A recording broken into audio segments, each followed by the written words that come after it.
Hi there, my name is Vic Veer. I'm an ENT surgeon working for the NHS in central London, and this is the second video out of 3 about the symptom of globus.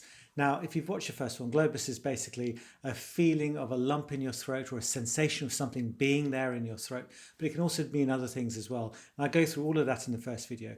In the first video also, I talk about the most common reasons for getting this feeling of a lump in your throat. So if you haven't seen that video yet, watch that one first and then come back to this one. So if you've made it to this video and you've seen the other one already, the reason for this video is that I'm going to go through some of the slightly rarer causes of this lump in the throat. And I'm going to start off with the reason why I normally get involved with people with a globus sensation. So many people would know that having large tonsils in your mouth can obstruct your airway. They get so large, some of these tonsils, that they get so big that they touch each other and press against each other. Something as simple as having big tonsils rubbing against each other can often make people feel like there's a lump in the back of their throat. But I think an awful lot of people know that. What a lot of people don't know, however, is that the tonsils aren't just two discrete little meatball objects inside people's throats. They actually touch each other in many cases. Not just by rubbing against each other in the midline like this, but tonsils generally grow down onto the back of the tongue. So imagine these are your teeth here and the tongue is coming down like this, and you've got the two tonsils left and right here. They don't just sit there completely separate. They often grow onto the back of the tongue and meet in the midline, just at the back of the tongue. If you could imagine, if you put your fingers down your throat and touch the back of the tongue, just when you're about to vomit, that's normally where the tonsils meet each other, on the back of the tongue. Now, we actually call this area slightly different to the tonsils on either side. We call these the palatine tonsils. But when they get onto the back of the tongue, we call it the lingual tonsils. And this is often a very important reason why people get obstructive sleep apnea and a lump on their throat, because there's a big lump on the back of their tongue. So a very common scenario I see is a relatively young man who's had his tonsils out when he was a child, but progressively as he went into his 20s and possibly into his 30s, he feels progressively tired. He's snoring very loudly, upsetting the people around him. And people come to me and say, well, I'm skinny. I don't understand why I feel like this. My sleep study shows that I don't have obstructive sleep apnea. What could be going on? And when you look very carefully at these people's sleep study, you see that they don't have obstructive sleep apnea, but they may have a positional sleep apnea. That means when they only get sleep apnea when they're lying on their back or when they're dreaming, because everything, all your tone, all the muscles go limp when you're dreaming because you don't want to act out these dreams.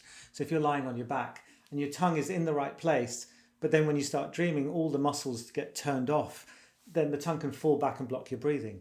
But more commonly, a lot of people get something known as an upper airway resistance syndrome, which a lot of people haven't heard about. And I've got a video on it just about here.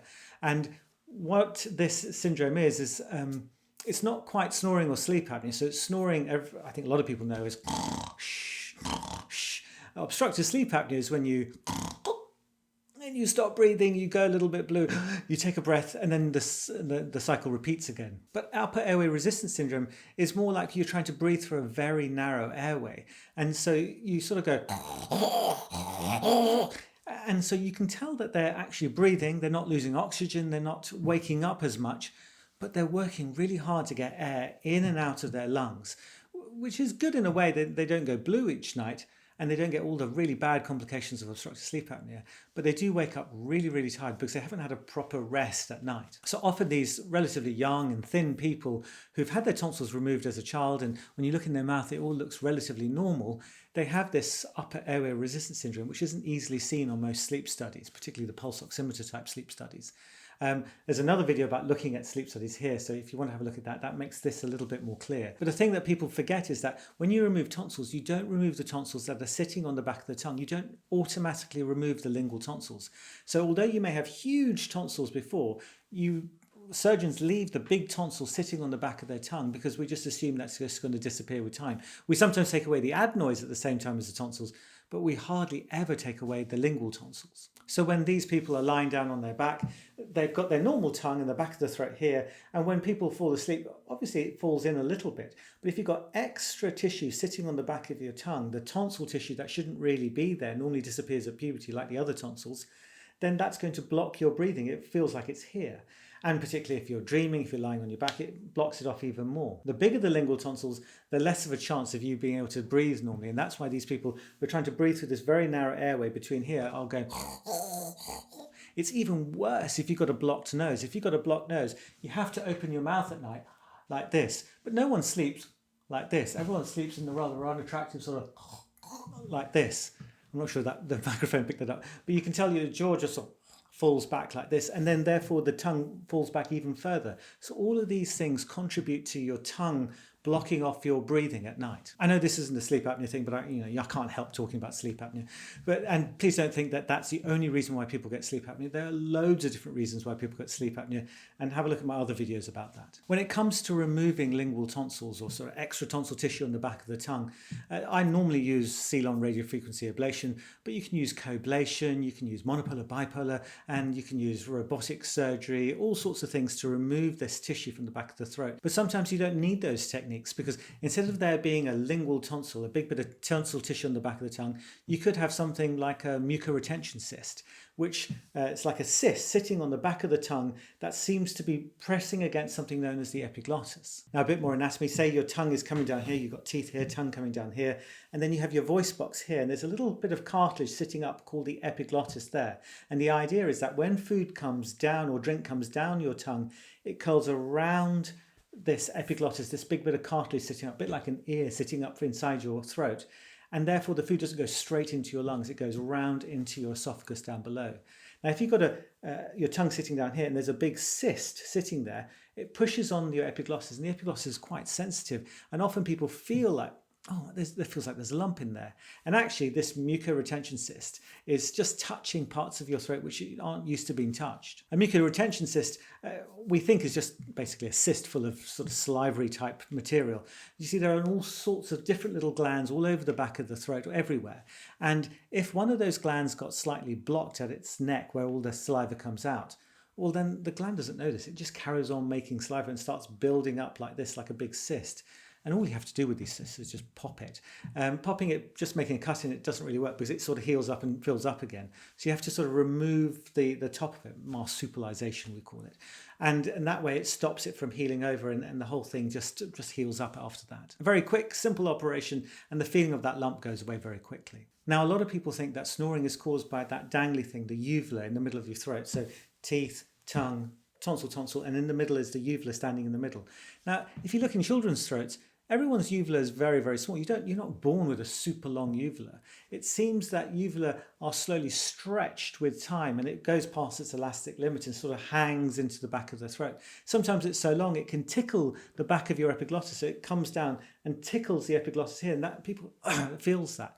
And if you're snoring all night, sometimes because you're going like this epiglottis is flapping around, whacking the sides of the throat, and sometimes it gets a slight abrasion, can cause inflammation, and it feels like in the morning, it feels all congested, and it feels like you're trying to swallow an apple all the time, and you have to sort of gargle salt water and maybe even take steroids if you go to the hospital and they look in your mouth and go, oh, you've got this big uvula there. And eventually the uvula becomes more and more irritating. That's often a cause of sort of intermittent globus, this big feeling of a uvula. But if you look at the back of the throat, it's obvious, and most people can work it out for themselves. Oh, that's why I've got this feeling of a lump in my throat. And as I said before, people aren't born with a very long uvula. They're normally quite small in childhood, but with time they sort of get stretched in. So if you go back to the person with the big lingual tonsil, with the tongue falling back like this, sometimes if it gets to this point here and everyone you're trying to breathe really hard like this, the uvula, which is just above there, can get sucked into that tiny bit of hole left over where you can breathe behind your tongue. And that's fine for a short time, perhaps if you've got a cold or something like that. But if it happens every night, slowly but surely, all these tissues get pulled in behind the tongue and it stretches the tissue, and therefore you get an awful lot of redundant tissue at the free edge of your palate, the area that does that on the back of your palate. All of it gets sort of pulled down. So when people look, oh, you've got a very long palate, it seems to go down and down their throat. And that's why it gets longer and longer, it starts flapping around some more, and people get louder and louder in terms of their snoring. Now, I should mention at this point, because a lot of people seem to get this wrong, that removing the uvula or just doing stuff to the free edge of the palate doesn't seem to fix snoring, and it doesn't seem to help with obstructive sleep apnea. Now, admittedly, that is not completely right because, for example, going back to this diagram here with the tongue falling back and the uvula corking off that last bit of air that you have there, if you cut the uvula, made it shorter, yes, you would feel better in the short while, but the problem isn't the uvula getting stuck there. The problem is the back of the tongue narrowing up the airway. And so the uvula, which is a tiny little thing, can't block your entire airway. is not the problem of your obstructive sleep apnea. It does make a difference perhaps in the short term, and also if you were to cut it or laser it, which is probably the worst thing you can do, laser down the middle of it, it does change the pitch of your snoring for a short time. But the same problem is still there. It's still going to get stretched back again. And normally within 5 years, people come back and say, oh, look, it's grown back again. You didn't do a good job. Can you do it again? So that's why I don't recommend removing uvula and thinking that that's going to be enough. You need to find the root cause of your problem. And then if your uvula has lots of excess tissue being stretched beyond its elastic limit, then you can put that back to a normal size uvula. And since we're on the subject of removing uvula, there was a comment in the last video that reminded me there's a whole new area why people with obstructive sleep apnea might get a feeling of a lump in their throat. So an awful lot of people in the old days used to cut out the whole of the uvula and leave like a sort of like a curved line at the back of the throat. That sort of made sense, but a lot of people realize that if you remove everything with the uvula, including the inner workings of it, then you get a feeling of a lump in your throat. And some people think of this as like a phantom pain. So, when you remove your leg, you can still feel your leg, you still feel like you need to scratch it. And we feel that it might be the same thing with the uvula. So if you were to open up a uvula and look at it and dissect it, you'll see all this excess tissue going down the throat. But at the top, just where the palate comes together like this and the thing comes out here, there's a bit of core tissue there, which is like a little nubbin at the end. If you cut that, that's when people start feeling like a lump in their throat. And so if you're a surgeon watching this, please don't cut that, because if you cut that, people come back with a feeling of a Globus sensation. It doesn't seem to go away very quickly. So all I do is remove the excess tissue and then stitch up the area behind. Sometimes, you're right, you can have a very long core part of the uvula hanging down. You think, I can't just leave that there. That's going to start flapping around. And so instead of doing that, what you can do is invert that core of tissue and put it back into the palate and stitch it there, because for some reason that doesn't seem to affect it. As long as you don't cut that core bit of tissue, people don't get that feeling of a lump in their throat. And now a lot of people who are watching this video may have had their uvula lasered away. And you might have had, instead of a palate that looks like this, they have what we call a steeple uvula, or almost like a cleft palate at the back of their throat. And because it doesn't really solve the problem, they start snoring again. They've got this feeling of a lump in their throat. They don't really know what to do. In these situations, what I'll do is I'll explain how to deal with that in the third video, because I think that ties in nicely there. But there is another reason why people get a feeling of a lump in their throat with sleep surgery, and that's specifically to do with surgery on the back of the tongue. So actually this is quite common in the first few weeks after a lingual tonsil operation, because we don't really remove it. Well, at least I don't try and remove it, because it leaves a red raw patch on the back of the throat. It's very, very painful. But if you just ablate it and sort of dehydrate it, injure that lingual tonsil and hope that the scar tissue will shrink it down later on, what happens is that it gets worse before it gets better. So it all inflames up and you feel like, oh my God, this has got even worse. And so the first 3 weeks after these operations, people feel like they're choking. I mean, they're not choking. If you look at the back of the throat, it looks slightly better than they had before, but because it's all swollen, it feels really big. You might remember if you trapped a finger in a door or something, although it doesn't look that much bigger, it feels huge. You feel like you're always rubbing against it and it feels like there's something there all the time. The same thing can happen to the back of the tongue. And with time, also when it starts turning into that white scar tissue, that becomes harder and firmer. I sometimes liken it to if you had a burn on the side of your arm here. At the start, it's very swollen, very painful, and then it starts shrinking down and it becomes this white sort of scarred area, which is very hard. And that shrinks, and that contraction shrinks down that lingual tonsil and opens up the volume, opens up space in that area so you can breathe behind it. So as I said, the first bit where it's inflamed and red and raw feels very big in your throat. And then slowly that, after about 3 to 6 months, that turns into that white scar that flattens everything out. Now that's great. You can breathe much better. But often people feel like actually if it's gone really well, and it's really hard and flattened out, people can feel like a hard, firm tissue on the back of their tongue feels knobbly and a bit not right.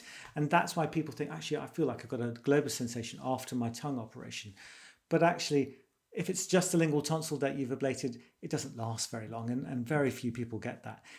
I've noticed when you go into the actual muscle of the tongue and you scar the muscle of the tongue, that people really notice it. And so I don't often do that at all. I try and avoid it as much as I can, because when you scar the muscle of the tongue, it doesn't seem to get less hard with time. The lingual tonsil just sort of slowly sloughs off and it seems to be fine, and it softens up.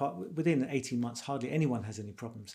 But when you scar the tongue muscle, say in a robotic surgery, or you make a trench down the middle of the tongue and remove tongue muscle, it scars up hard. And I guess if the tongue's very mobile and flexible, it always pulls on that scar. It doesn't quite feel right. And people are always saying to me, okay, look, I can breathe much better, but I've got this horrible feeling at the back of my throat. So that's very common. It's something you should look out for after your operation. So that's why I try everything but trying to operate on the muscle of the tongue. The lingual tonsil is relatively easy to get rid of, but the muscle is very hard, and it often leaves lots of side effects. And I try and warn people about that before I do anything to do with the muscle of the tongue. So if you've watched my videos on my channel for any sort of length of time, you'll know that I can talk all day about obstructive sleep apnea. And I'm trying not to bore everyone in the world about that. But what I'll try and do in this video is go on about some of the other things that can cause a feeling of a lump in your throat and give you a bit of a sort of broader sort of feeling of why people get this problem. And one of the first things I want to talk about is a disease that we only really picked up on because we realized that people who had a feeling of a lump in their throat and they had all the symptoms of reflux and LPR and pepsin problems and cricopharyngeal spasm that I've talked about in the first video.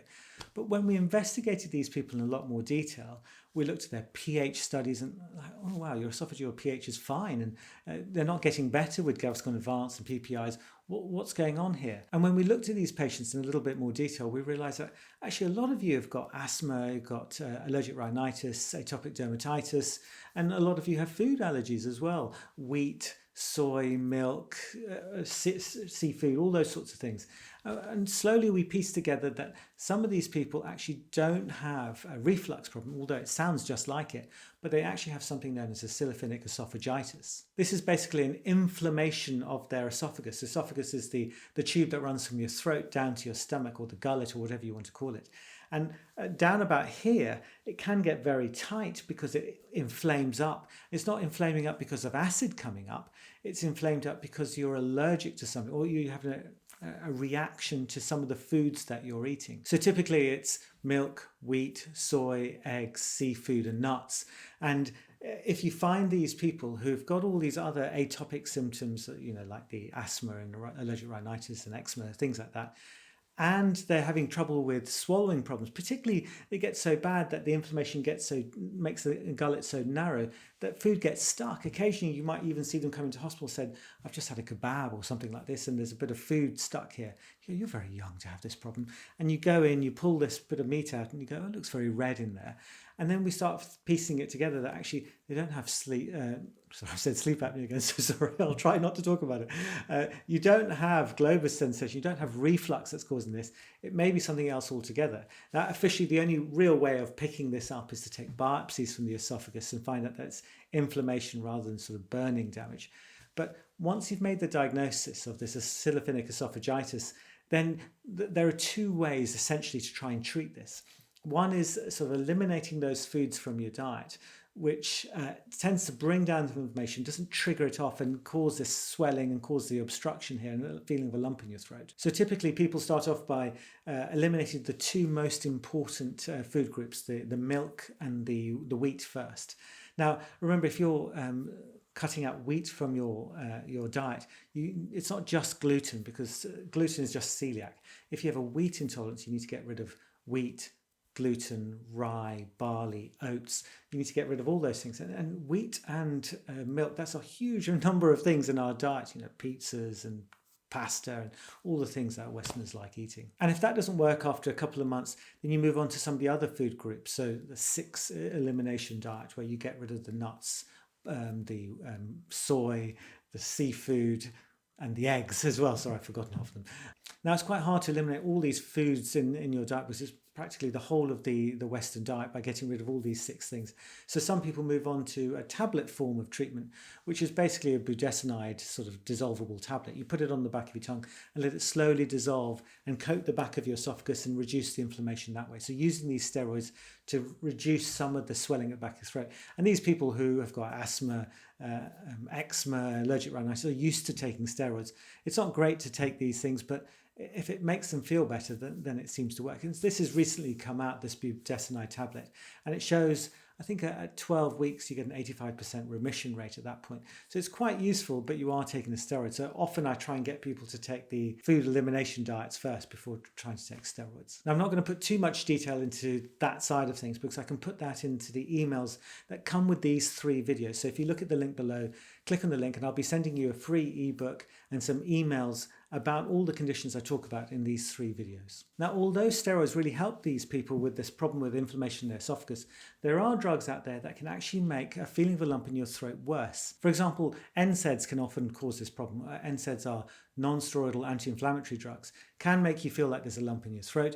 Equally, potassium chloride and also tetracycline antibiotics can also cause this problem of feeling of a lump in your throat. So minocycline and doxycycline, 2 tetracycline type antibiotics, and they can cause a narrowing or a stricture in your esophagus. Makes you feel like there's something there and it's stopping you from eating properly, stopping you from swallowing properly. So it's really, really rare, but it's something that you should be aware of. If you're taking doxycycline for a really long time, doxycycline is often given for sinus problems, sometimes lung problems, pelvic problems, and sometimes the courses are very long. So just be aware of that. Also, things like swallowing bleach. I had a very nice guy who was accidentally given some bleach and he drank that and it burnt his esophagus right at the top here. So it always felt like there was a blockage here.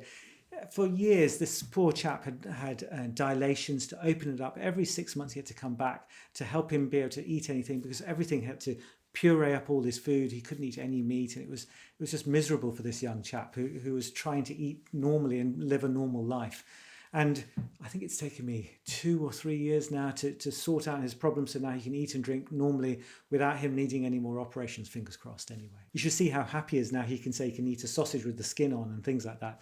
Anyway, I'll move on from that. There is another thing called Plummer-Vinson-Patterson-Brown-Kelly syndrome. Now this is another stricture, another narrowing at the top of the esophagus caused by an iron deficiency. For some reason, if you're very low on iron, which seem to be a lot of people are, particularly women who have heavy periods and they lose a lot of blood that way, they get a stricture at the top here, and this narrowing here can feel like a lump in your throat. We don't really understand why this is happening, but we do know that if you've got iron deficiency, it causes this narrowing, causing a feeling of a lump in your throat.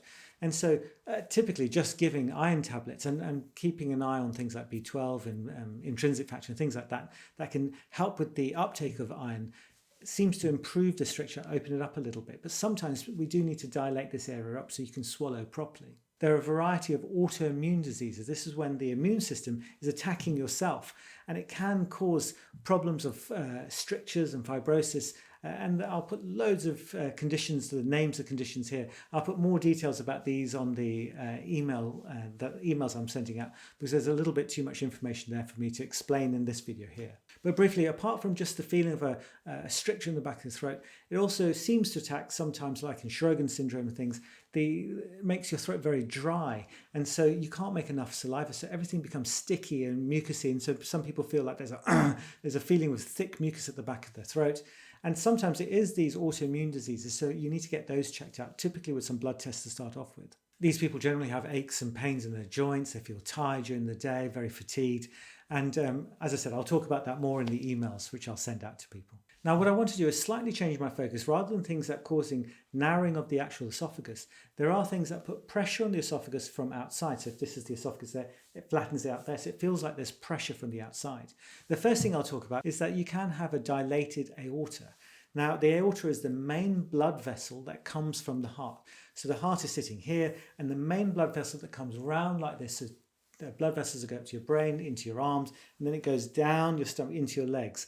So this main blood vessel can get suddenly quite large for lots of different reasons. And if it gets much larger, it presses on the esophagus and feels like a lump in your throat. Because it's quite high up and near your lungs, it makes you cough as well, and you feel like there's something there all the time. And typically there are some syndromes out there that make this more common, and I'll leave a list of those over here as well. They typically mean that the tissues aren't quite as strong and they sort of get more elastic. You've seen some of these people who can pull their skin like this. So there are lots of people who are sort of double jointed, or those sorts of people.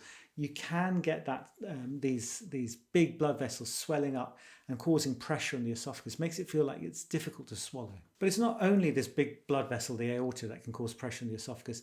There are other things in this area behind the sternum or the breastplate here, such as a thymoma, which is a gland which is a part of the immune system. You don't really need it in adulthood, but you can get a swelling of this thymus area that can put pressure on the esophagus.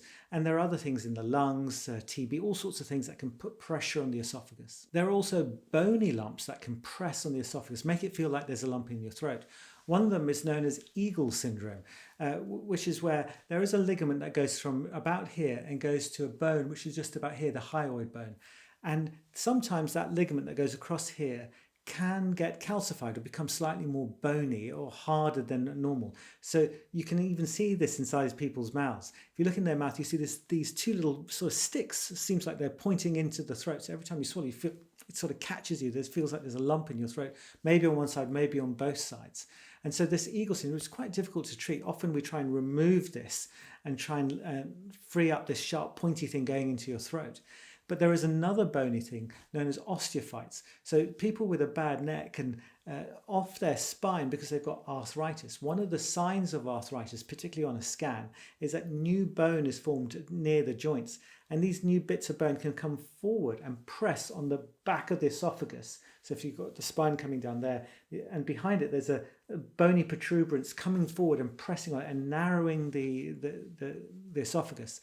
And so when you try and eat something, it has to go past that sort of hillock inside the esophagus. It feels like there's a lump in your throat. And sometimes it's just that the esophagus isn't moving very well. But I'll talk about movement problems and those tension problems in the third video. But there is one lump in the neck I haven't really spoken about so far that a lot of people know about. It's called the thyroid. You can get a very large thyroid gland just sitting here. It sits almost behind the breastplate again. So it can't really sometimes come forward, although it can in some cases. It can sort of push the esophagus back. So if it's quite large, if there's a lump on one side, or what's known as a multinodular gorge, the whole thing becomes big. When you're lying down in bed, it feels like there's a pressure on your esophagus. It feels like there's a lump there. Now, apart from lumps like benign lumps or cancerous lumps and things like that, or iodine deficiency causes a big thyroid, you can get an inflamed thyroid. Again, one of these autoimmune diseases where your body starts attacking your thyroid. Graves' disease, Hashimoto's disease, that a lot of people know about. Now, lastly, on the topic of thyroids, there's something known as a thyroglossal cyst. A lot of people don't realize that the thyroid gland actually starts off at the back of your tongue, sort of 2/3 back on the back of your tongue. And it grows as an embryo from your tongue and goes down the front of your neck through a bone, the hyoid bone, which I told you about in Eagle syndrome, which is attached here.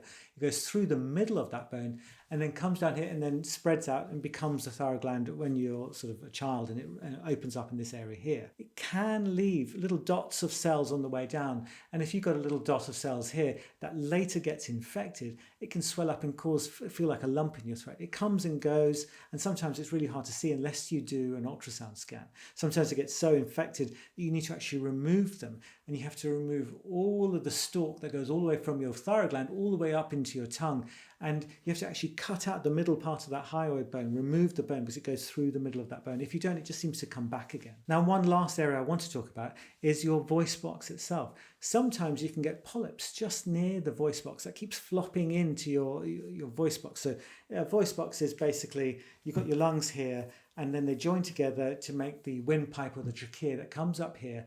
And as it comes up into your throat, there's a sort of cap on it, otherwise known as a voice box. And in the middle of that, there's this little thing called the vocal cords that open and close like this. So if you want to make a high note, it comes together and you make that high note. If you want to take a deep breath, it opens up and the air can go in. Now, if you have a problem there, like on this V, you've got this little polyp that keeps falling in or being blown out, you'll feel that sort of lump in your throat, and it changes your voice slightly as well. And that can often happen with other causes of lump in your throat. So it is all very confusing. You see how they're all very interconnected and intertwined, and it's quite difficult to tell until someone looks down with a flexible nose endoscopy or something like that. There is another condition, a bit like the pharyngeal pouch I talked about in the first video. You can get a laryngocele. So just above the vocal cords, there's a little outpouch. And people, brass band, like trumpet players and things like that, they put so much pressure in this area, you can get this area blown out, and you can feel like there's a lump on one side of your neck because you've blown out one of these laryngoceles. And again, it just needs to be removed, and laryngologists are very good at that sort of thing. Now, if you've been a smoker, you'll know that laryngeal cancer is very common in people who have smoked, but I've not talked about cancer at all. And there are loads of different cancers that can cause problems with a feeling of a lump in your throat. And it typically comes with that rather than pain. Cancers don't tend to cause pain in the throat. It tends to start off with a lump in your throat or a change of voice or change of swallow. So it's something you should be aware of. And I haven't talked about it because if you'd like to sort of, it's too big a topic for one, but if you'd like to have a little bit more data on that or more information, there's a video here about sort of estimating your risk of having a cancer in your throat, and it sort of helps you calculate how likely it is. And I think I'm going to stop at this point here because this has been quite a long video so far, and I'm really sorry about that. I've got another video coming on after this one. And before you go, please remember, if you want more information about any of these 3 videos, please sign up to the video description link below, which comes to a newsletter which gives you loads of emails about this topic, and I'll be writing them as I go along. And you get a free ebook as well from my good friend Kiran Jamani, who wrote this book for people with a feeling of a lump in their throat. And on top of that, you can register for this event that I was going to do. Now, I've had a lot of interest about this day where people can come down to London and see me talking on the subject, and maybe 3 or 4 other people, maybe 4 or 5 actually, other doctors who are interested in this Globus sensation. The idea is that you come down to London, I hire out a meeting room, and you'll have a series of lectures during the day, and then hopefully we can explain all the different nuances about this syndrome, and you can learn a bit more about it. Now, the course, because I've got so much interest already, I think I've already started looking for venues, and I'm guessing, given that there are about 80 people now on the waiting list, I'm going to try and get a room of about 50 to 80 people, big enough to hold all these people, and we can talk to you. And in between each lecture, we'll have a little coffee break, so you can talk to the speakers, you can talk to me and some of the other people here as well. I think the cost will be approximately about £100 to £120, but any profits I make from these events I'll give away to charity. So hopefully we can make this as useful as possible to some people out there. I did think about trying to do an online version of this so you could pick it up from the US or something like that. Unfortunately, I just can't do it. It's far too expensive and it just wouldn't be fair. And the price would be like £500 and things like that. So I don't want to do that. It'll just be an in-person thing. And it means that you can actually talk to the people as well, be a bit more interactive. So the plan is that I'll be talking, my friend Kiran Jamani, who wrote that book, will be talking, Jason Dunn will be talking, the guy who's done trials on cervical heterotropic gastric mucosa, those inlet patches in your throat, which I talked about in the first video.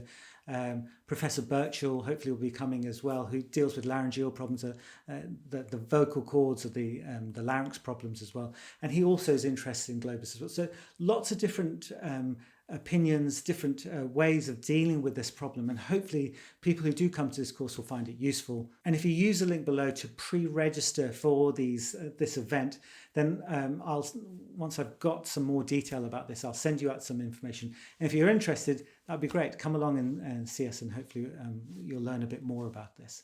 Anyway, thank you so much for watching this video. I'm sorry it's so long. I'll try and keep the last one a bit shorter.